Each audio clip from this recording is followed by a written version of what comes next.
This guy didn't eat anything for 44 days straight. But what happens to your body when you stop eating? Will you lose your belly fat or will you lose your muscles? And how long would your body survive? So I invited my doctor and actually, do you want something to eat? No, bro, I'm fasting. Why? It's Ramadan. During Ramadan, Muslims all over the world do not eat or drink when the sun is up. It sounds very hard. We will get back to that, but what happens if you stop eating for a week? What would happen if you didn't eat for a week? By the end of day 1 without food, your body will have used all its stored glucose for energy. All of it? Yeah, so you have glycogen, which is a combination of glucose combined together to store it easily. You have it in your muscles, you have it in your liver, and after a day, I think he's correct. Does that mean that after that, your body goes to fat? I think they're gonna talk about it. Let's see what they say. After 2 or 3 days, your body breaks down fatty tissue. The fatty acids created during this process are then used by your muscles as their main source of fuel. It's a state called ketosis, where instead of glucose, you use ketones. And your body creates ketones from fat tissue. It's kind of nice. If you want to lose fat, this sounds like the perfect way to lose fat, but it all comes down to calories in, calories out. How many calories you eat and how many calories you burn. After 7 days, when all the fatty acid reserves are depleted, the body moves to protein. Whoa, whoa, whoa, Wait, don't touch my protein. My protein. Go Brownie. That one? Wait, so within 7 days, your body has used all the fat? It really depends on how fat you are. There is like a period where muscle tissue isn't touched by the body, where the body only focuses on fat tissue, and that's roughly around 48 to 72 hours. While it may help you lose weight, it is not a healthy or sustainable option for long-term weight loss. Starvation always ends in death. So, is it worth it? Let us know. I mean, he's right. Eventually you die. Yeah, and no calories. Well, there's people that live from only the sun, right? Please don't do that. It actually exists, by the way. Wait. Diet where people live There's no way. from the sun. Breatharian. Breatharian? What is the average life expectancy? Verity Lynn, a 49-year-old woman, died in a remote part of Scotland after attempting the breatharian conversion. Let's look at someone that actually fasted for a very long time. He didn't eat for 44 days. Yes. In 2003, the famous stunt artist David Blaine spent 44 days without food, suspended in a transparent box above London. It wasn't all miracles and ketogenic euphoria. He experienced heart palpitations, blurred vision, and backaches. Blaine lost a ton of weight during his fast, 24.5 kilos or 54 pounds, but 25 kilograms in 44 days. Bro, I wouldn't recommend that. 42.4% of that was muscle, not being able to move around. It would have been interesting if he did workouts. Yes. But then he probably wouldn't last for 44 days. No. It's actually more dangerous to start eating food after a fast. It has to do with something called refeeding syndrome. Refeeding syndrome happens after a few weeks of not eating. Basically, you have electrolytes in the cells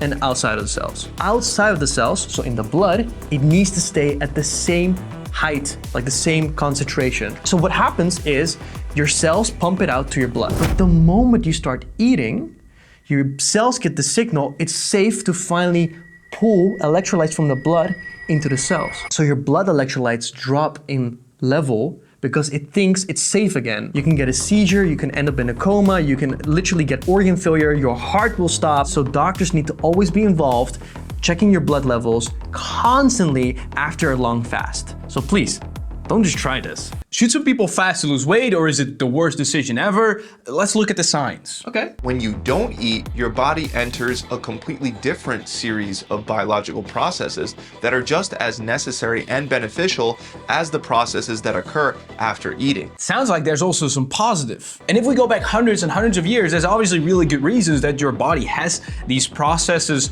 in store because there were prolonged periods of time without any food. But should you do it? And first, let's address the conventional advice, which would tell you that it's unhealthy to go for long periods of time without food.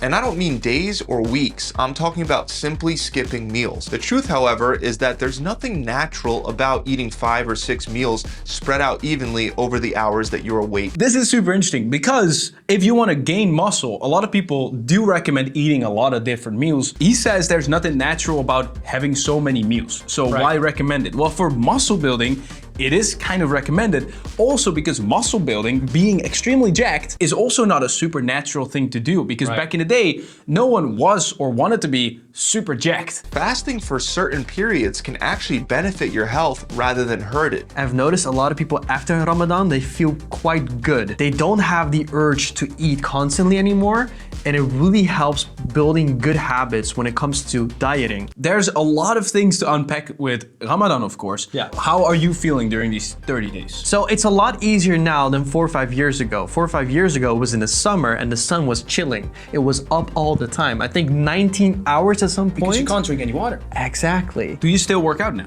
I still work out. When?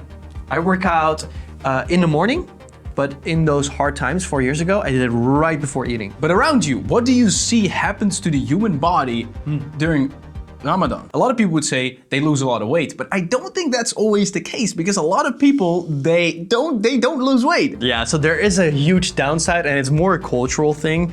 In like Middle Eastern cultures, we eat a lot of sweet stuff. I don't do that myself. It's so ingrained into the culture that some people actually gain fat. Your body has the ability to store a lot of fatty acids in the form of body fat, and those fatty acids can be used for energy at a later time when food is scarce by converting the fatty acids into ketone bodies in the liver. But nowadays, food is not scarce.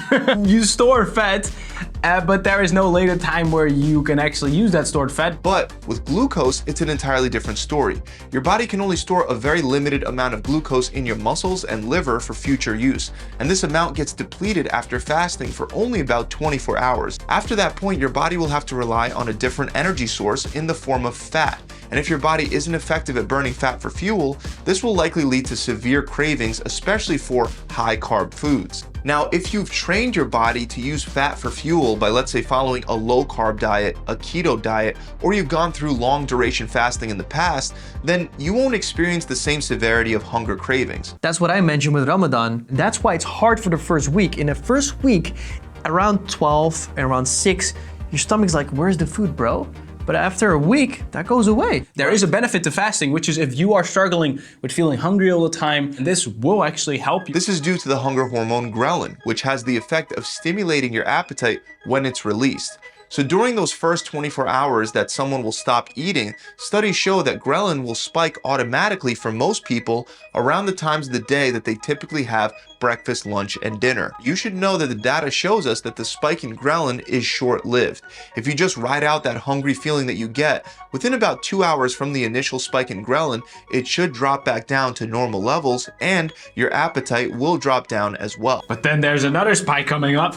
The biggest tip I can give people if they want to lose weight and they don't want to feel hungry is actually don't do nothing. Start walking outside. Actually, working out suppresses hunger feeling. Contrary to popular belief, your body will actually reduce its protein breakdown rates substantially after just 24 hours of fasting to try to prevent muscle loss during these initial stages. So your body will actually prevent muscle loss. It will try its best for the beginning stages. During this time, you will start to feel cold as well, since your body temperature will be lower from not digesting food and a lower thyroid function. That actually has been happening to me. My hands feel cold now. For example, we have a study on a 27-year-old man that didn't eat for longer than a full year. He did this under the supervision of doctors that had him living on multivitamins in combination with yeast for 382 days, and he only drank water, coffee, tea, and diet soda the entire time. During that time, his body weight went from 456 pounds. I was about to say, he needs to lose hundreds of pounds. Yeah, he did, literally 180. So to lose about 3/4 of a pound per day. But for most people, after just a few days of not eating, you won't only be losing body fat, but you'll also lose a lot of muscle mass, especially if you're already relatively lean. I don't know, I think I would survive longer than I think. I think your body's kind of efficient. Yeah. I think I would still survive for like 60 days maybe.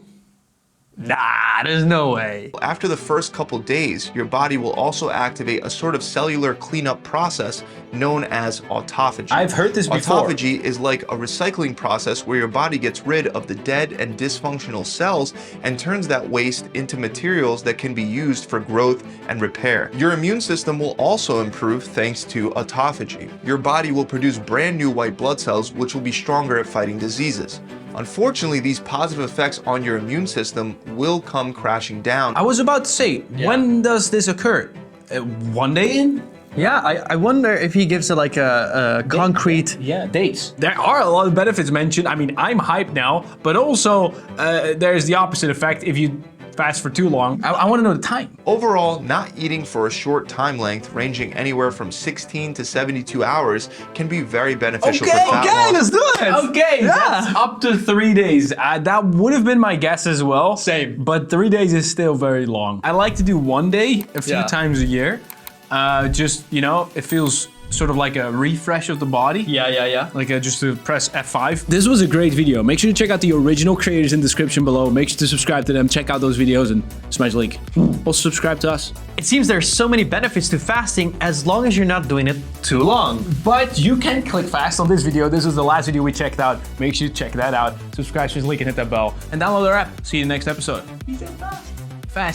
Fasting and click fast. You get it?